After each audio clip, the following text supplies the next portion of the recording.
Listen to him give actually a talk with the Henry Miller Centennial in the Coast Gallery. It was fantastic, a man of class and elegance and style. I've always been impressed with him, and he's continued to be that way over the last 35 years since I first met him. So it's an honor to have him here. He relished us with his thoughts last night when he spoke, and we get the full feast here of his talk about Henry Miller's art.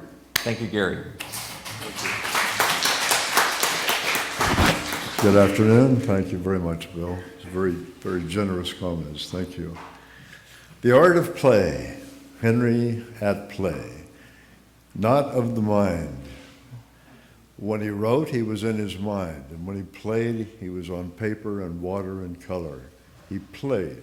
And to answer an earlier question, there wasn't any thought process. There wasn't any style. There wasn't any genre. There wasn't any school of painting.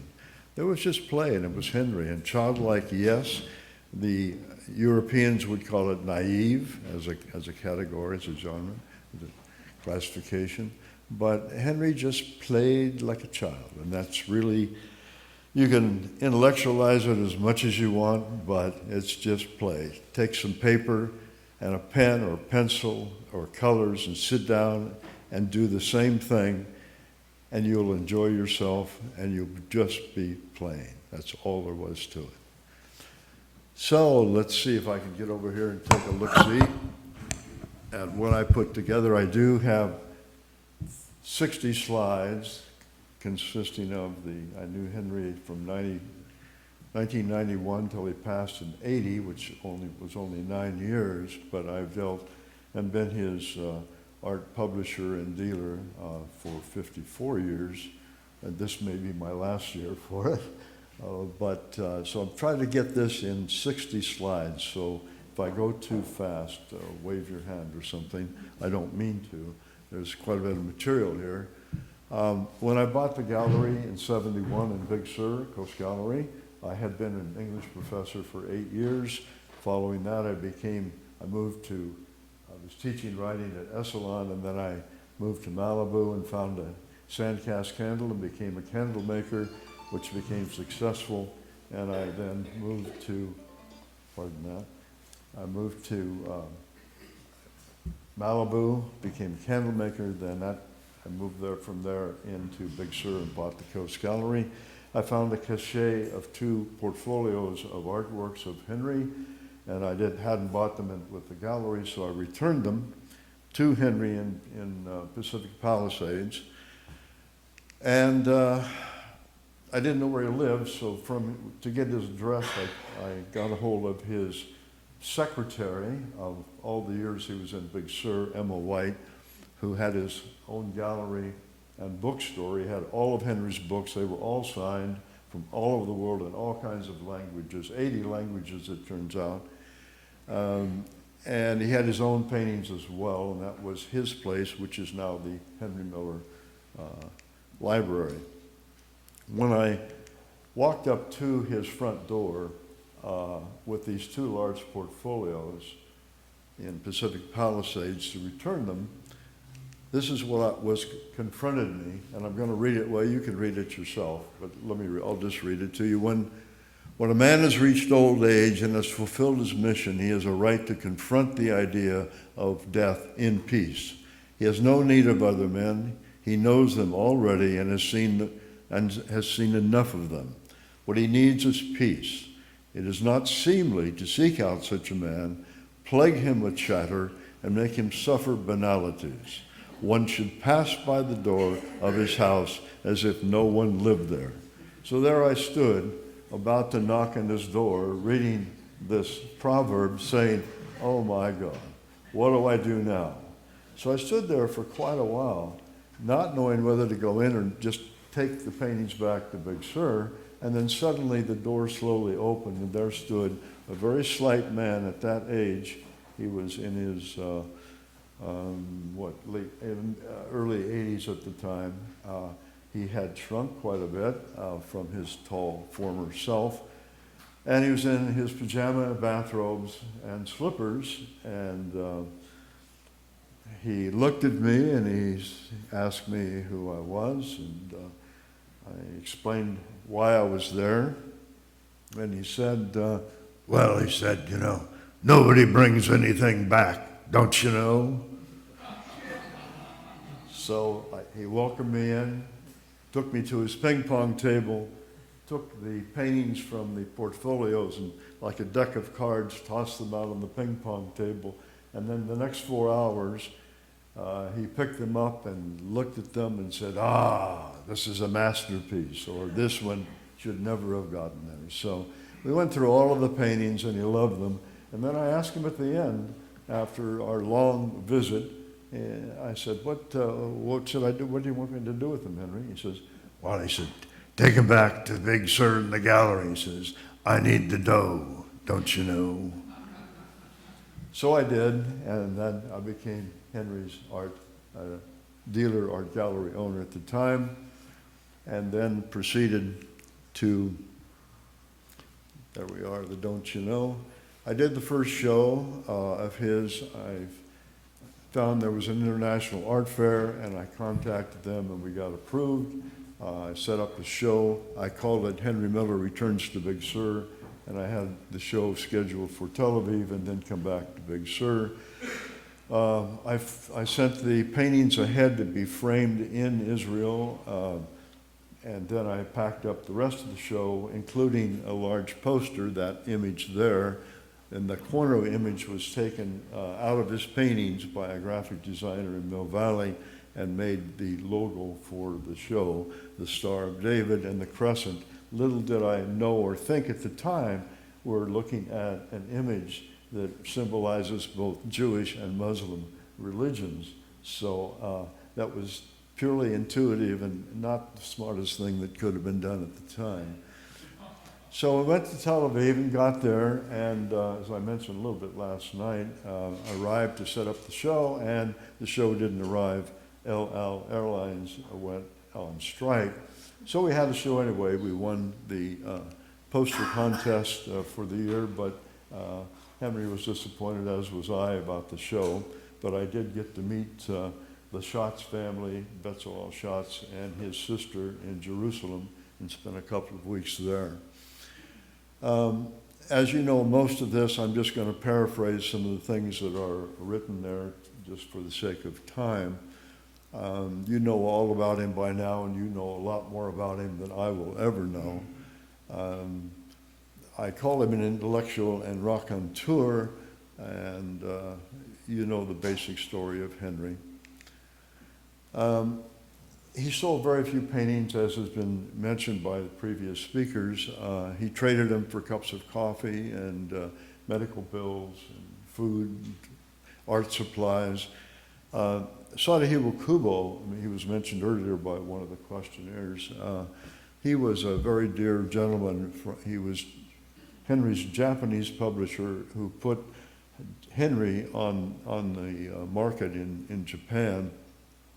And he published a lot of first-known authors and was quite a well-known person, published some books. I think a couple of them are available out in Japanese and English.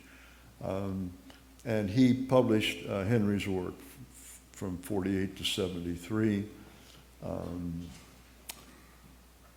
And Lepska did make a comment to me once. She said that she thought his paintings would outlive his writings. And given the response to this symposium here, that may or may not be the case because there's so much interest in Henry's writings. The Centennial Collection, Tony, I mentioned last night, Tony Miller, the son, Henry pre-signed 5,000 sheets of L'Arche's French paper, and as a legacy for Tony, Tony told me he'd get up in the morning and Henry would sign about 100 sheets of paper. They had a little jig they set down with a window in it, and he'd sign his name for future use for Tony as his legacy. And I acquired the collection from Tony and then published what I called the Centennial Collection, in memoriam in 1990 of Henry's death, who passed in 1980, so it was a celebration of his 100 years. There were small collector's editions. You'll see in the room next door, there are very few. What you see are pretty much the prints left. I have a few unsigned prints, but they're almost all the editions were sold out, and sold out actually fairly quickly, even in the American market. This is a picture of Tony and Teshe, who were here last night at the silk screen studio that I set up, and I hired 2 serigraphers, professionals, because I couldn't just run them through a printing press because they were all hand signed. So each print, each piece of paper, each print had to be hand printed. But only 9 of them lend themselves to silk screen, and I'm sure most of you know the process where a screen will lay down one color at a time, but you can't get washes and hues and tones with that single color type of printing. So I didn't know what to do with the other 16 images that I had selected from all of the paintings that I had gathered together from all of his friends and associates and the people he'd given them to. And lo and behold, I came upon a couple who had just created a printing. The husband had been the salesperson for Iris Printer, and the Iris printers were sold to large printing companies where they would use the printers to print out a press proof rather than running a 4-color presses, all the big machinery.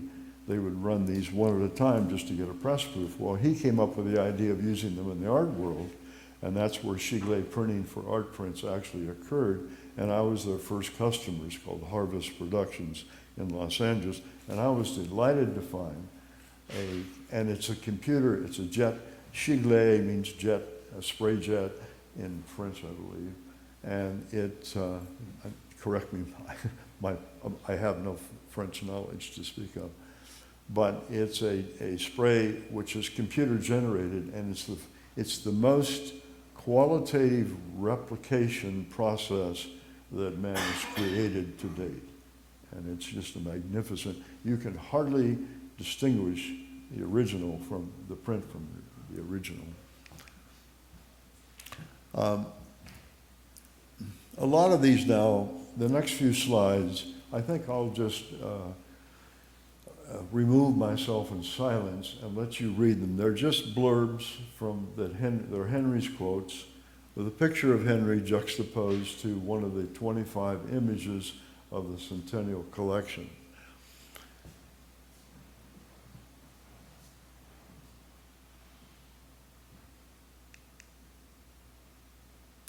It's one of my favorite images.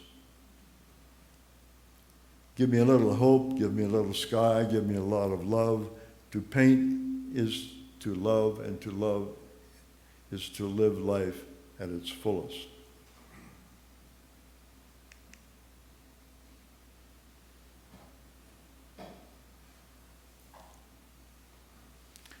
Would you like me to speak the quotes, or would you like just to read them? What? Speak them? The practice of any art demands more than mere savoir-faire. If love of self is obliterated, only the beloved counts. Ah, the beloved clown. It is his special privilege to reenact the errors, the follies, the stupidities, all the misunderstandings which plague mankind. He is the master of ineptitude and has all time as his domain. He surrenders only in the face of eternity. I love that quote. Battle of Trafalgar.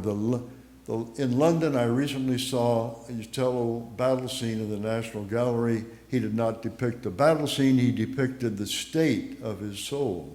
The canvas is full of soul, full of noble feeling. By the way, not to take credit myself, but Henry did not name his paintings. I don't want to destroy any illusions, but I named them. You can look at things all of your life and not see them really.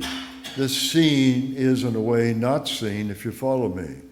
It is more of a search for something in which, being blindfolded, you develop the tactile, the olfactory, the auditory senses, and thus see for the first time. This was a painting that he gave to Valentine, his daughter. She produced a few images of her own before I included them in the Centennial collection. One of my favorite paintings, the blue pitcher. I remember well the transformation that took place when first I began to view the world with the eyes of a painter. The most familiar things, objects which I had gazed at all my life, now became an unending source of wonder, and with the wonder, of course, affection. How many times I have tried to imitate or copy the work of a child. What joyous colors, what freedom. It never fails to make appeal, to claim us, because it is always honest and sincere, always imbued with that magic certitude born of a direct, spontaneous approach. The child in Henry. The only success I seem to have with heads is when I depict suffering Jews. If I were a master, what I should most like to capture in paint are the extraordinary countenances I have seen in Yiddish and Hebrew stage presentations of the Dubuque. This and the blue pitcher are the two I mentioned last night that I saw in Catherine Winslow's house. And when I saw this and the blue pitcher, it just made my heart thump. I knew I had discovered the artist in Henry Miller. I find animals difficult to do. I therefore avoid animals as much as possible. If I must include a horse, I make him as horsey as I know how, which is usually ridiculous, like two men in a sack. One of his comments in one of the writings, I've forgotten which, said that he was studying ears. He was painting ears and found ears very difficult to paint.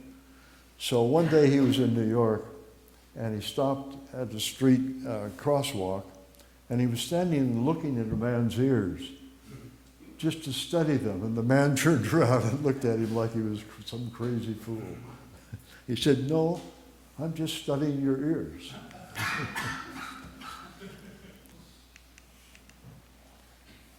One of the most important things I learned about making watercolors was not to worry, not to care too much. I think it was Picasso who said, "Not every picture has to be a masterpiece." Precisely. To paint is the thing. Joy is like a river. It flows ceaselessly. It seems to me that this is the message which the clown is trying to convey to us, that we should participate through ceaseless flow and movement, that we should not stop to reflect, compare, analyze, possess, but flow on and through endlessly like music. Which pretty much is a nice statement about Henry's life, I think.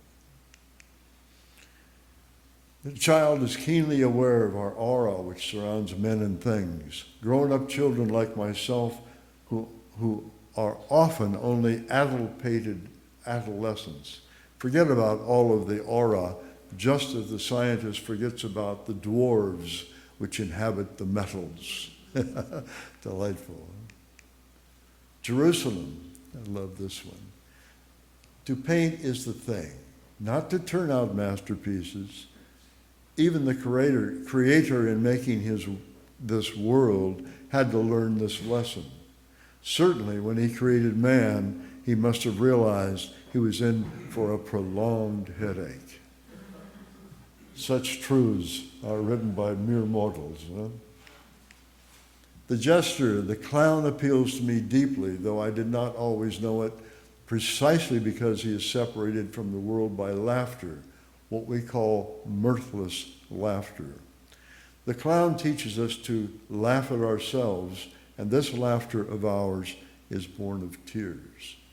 He had an incredible perception of the clowns. And I think it was because in Paris, one of the apartments he lived in, down below him, the circus people would come and they would play and talk and smoke and do their acrobatic things, and he would watch them from this window in the courtyard down below. He was fascinated by clowns, as you know. When graduating, here it is again, when graduating from high school, my friends asked me what I intended to be, what I had said, a clown.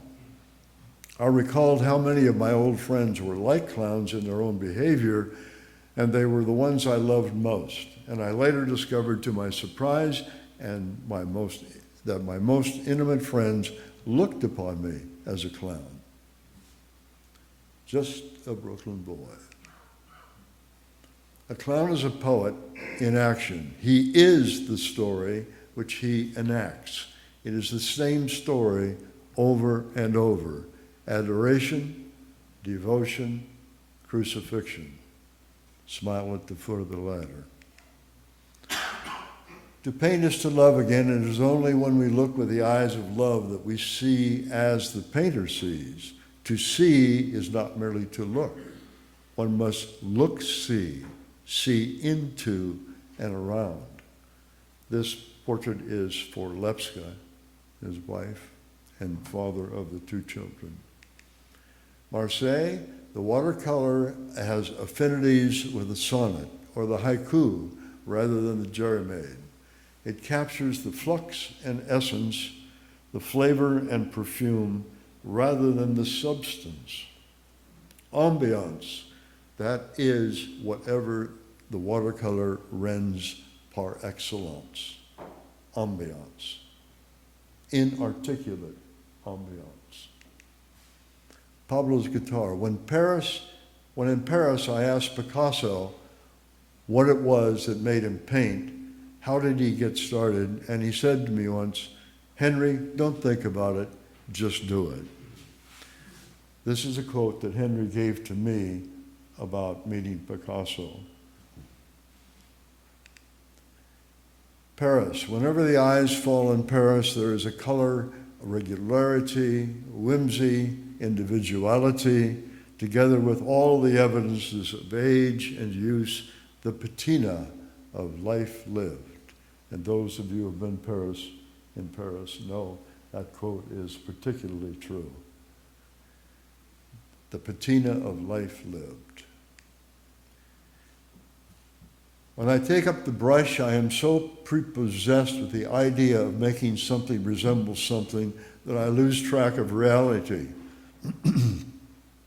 My creations, if I can call them that, swim or float or gasp in a vacuum of the senses.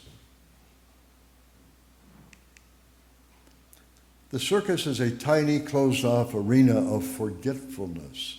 For a space, it enables us to lose ourselves, to dissolve in wonder and bliss, to be transported by mystery. We come out of it in a daze, saddened and horrified by the everyday face of the world.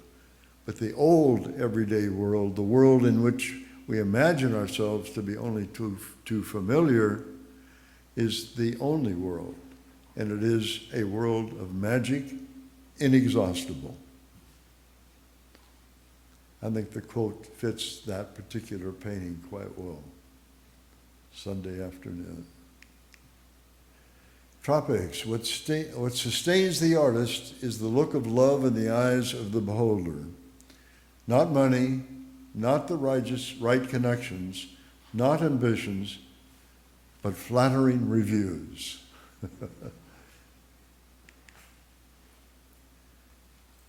These are the print photos. The rest of this now is pretty much the contents of what I call the publisher's archive, which is most of which you see in the hall adjacent. However, there are two things I did not bring. One was this large portfolio, which is about this high, this wide, and maybe 5 inches thick. It contains all of the number 1 of the Centennial Collection, 25 prints, and a whole page of the certification. I contacted, when I first got the sheets from Tony Miller, I contacted a prominent art consultant specialist, Benjamin Horowitz in Los Angeles, who reviewed all of the pages, even counted them, to make sure that the signatures were authentic Henry Miller signatures. To that point, it's an easy signature to try to fabricate, but as most people, as most forensic signature investigators can tell you, even the best fabricator can be discerned. I've dealt with an awful lot of fabricated so-called paintings by Henry Miller, which they were not by Henry. I even bought 13 of them once just to take them off the market because I knew the owner, who had just gotten out of prison, was going to sell them to somebody else who would have then spread them on the market and deceived people very badly. At any rate, the two portfolios are beautiful. If any of you would like to come to my home, just talk to me during the show. You're welcome to come over and see both the Centennial Collection portfolios. And this is the inside. The certificates of authenticity and the history are in the documents on the left. There's the blue picture as the first one on the page. There are two of them. One has all, they're all number one, they're number of 100 of 200.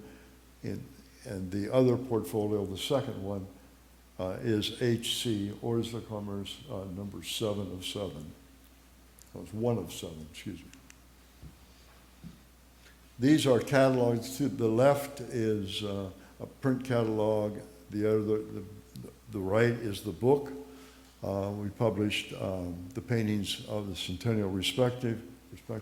And what we did there, we interviewed all the people, not all of them, but most of the people I had gathered paintings and purchased them and used for the Centennial Collection prints.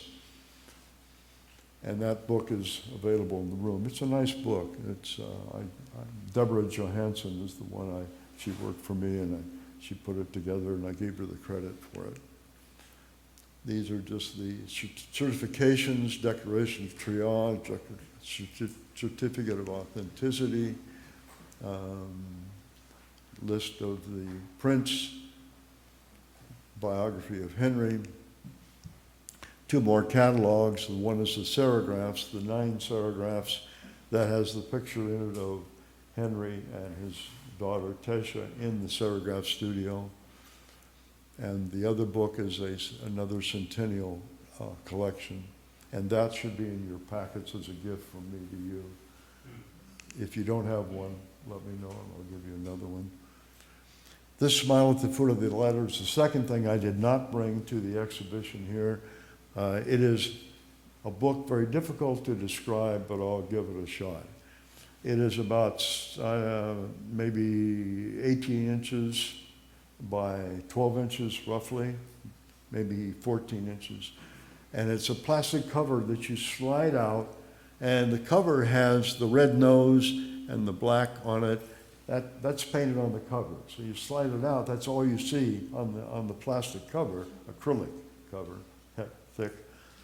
That's all you see is the red and black dots. And you pull it out again, and there's a sheet of like parchment paper, but transparent, matte-like. And it's another series of colors. And then you see that the cover itself, as you peel that back, is still a third level of colors. So the three of them put together make up the image of the clown. This is called, of course, The Smile at the Foot of the Ladder. There are very few of them ever made. I bought this from Bill Pickerel, Henry's male nurse in his waning years. And it's, Bill told me at one point earlier that it's not in the bibliographies, but he did find it in some reference work. We didn't include all foreign language, so it's in French. So it's in French, that's why. That's why it Thank you. Make it in there. Okay. It's all in French. I can't read it, but every page has a delicate illustration of that beautiful story. That's one of my favorite books of Henry's, is The Smile at the Foot of the Ladder. And it's done in French and with the illustrations, and it's a very, very beautiful and collectible work of art. These are the covers I was mentioning. This is this second cover, I guess, and the third. When you put them all together, you get that first image. This is a sample of the pages. This was given to Bill by Henry in 1979, just before he passed. Some more, see how delicate and lovely they are? And I can't tell you right now, but I can later if you like, the name of the French artist. It's not bound. It's all decal edges and loose leaf. Very much a beautiful collectible.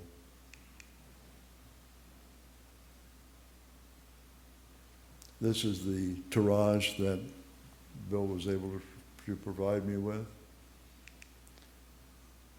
Now these are sheets of monochromatic of parchment paper that were pre-signed by Henry as his legacy gift to Bill Pickerel, his male nurse.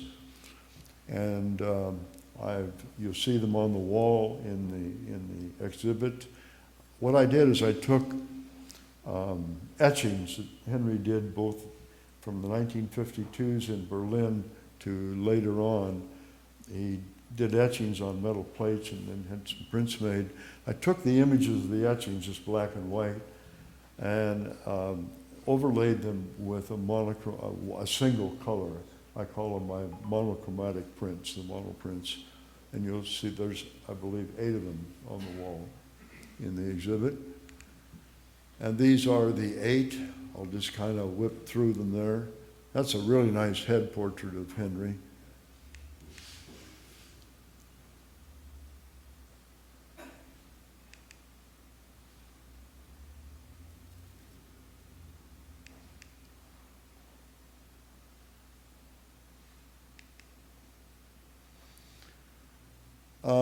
This is something on the left shared with a gentleman outside earlier.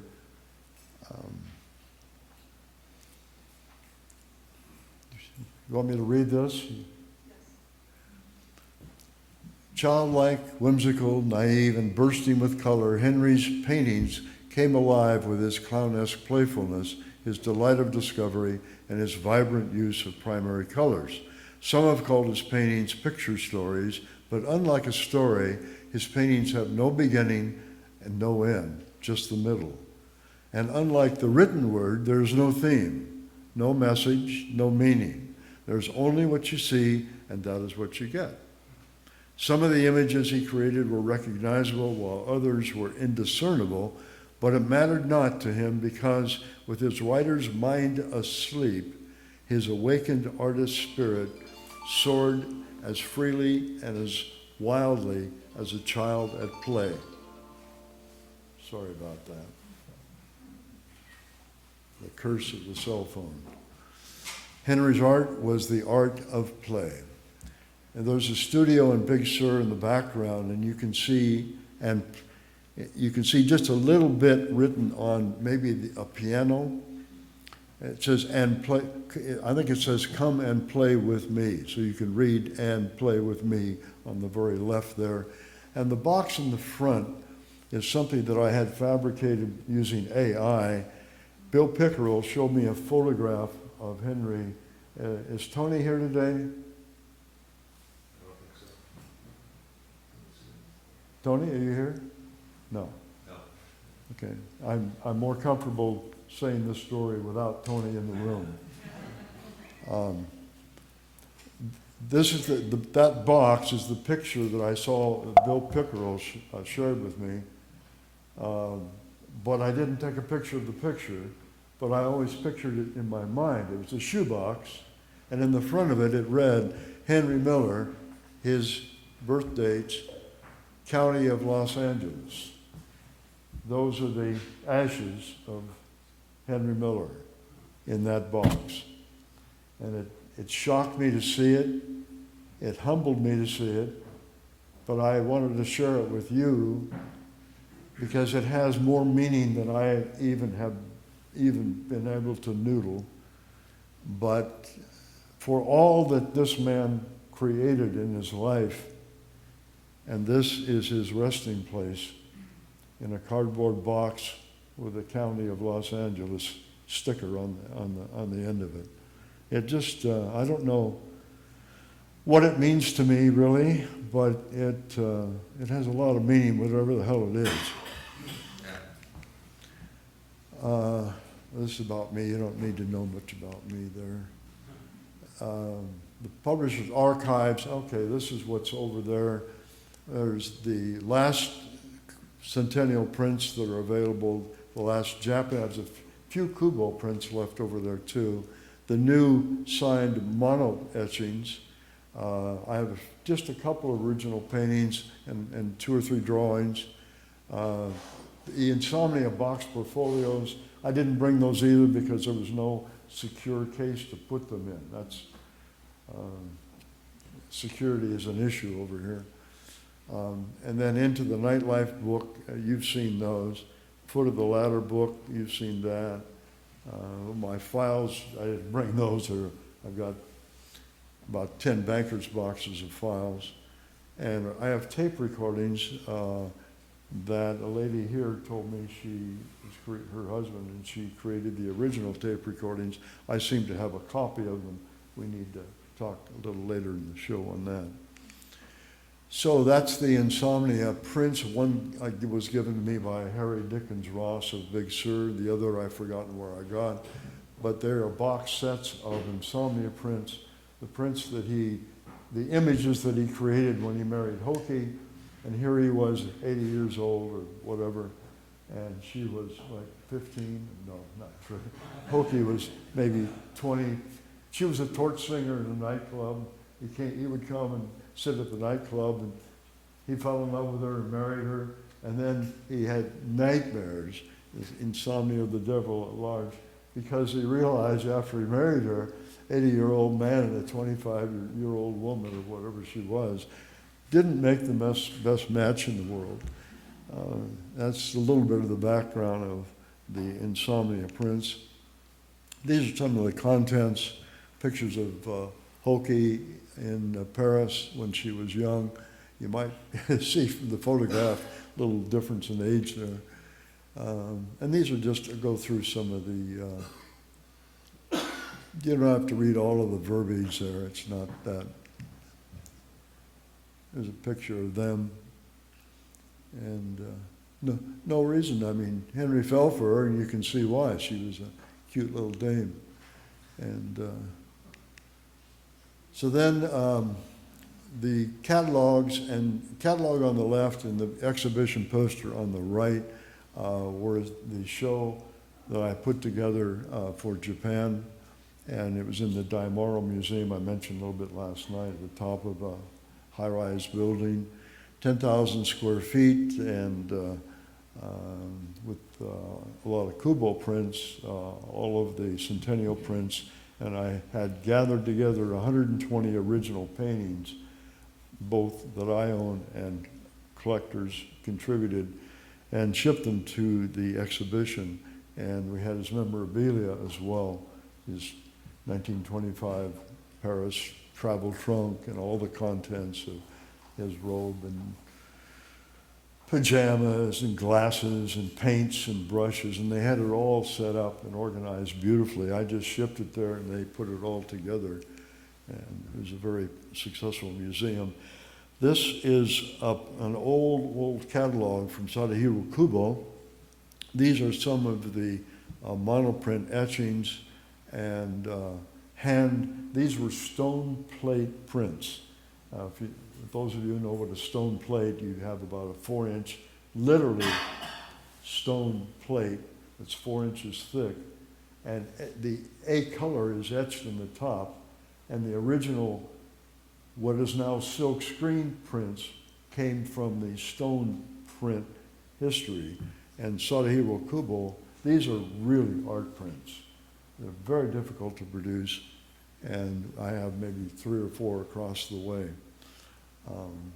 But this is a sample of the images that he published from the 40s into mid-70s. And I republished that clown as state number 2. These are the exhibitions of Henry, and you can see a lot of them were really small exhibitions. The one in Japan was the biggest one he ever had. The one in Pebble Beach we had, that might have even been as big or bigger. It had 3 levels. The top level was about all Henry. I had his ping pong table, the memorabilia. The basement had 100 original paintings, and the Centennial Collection Kubo prints were in the middle section. It was a 3-story mansion in Pebble Beach that they bought, and well, before they turned it into a spa, I leased it for a couple months and put that exhibition together. Oops, that's the end of the slideshow.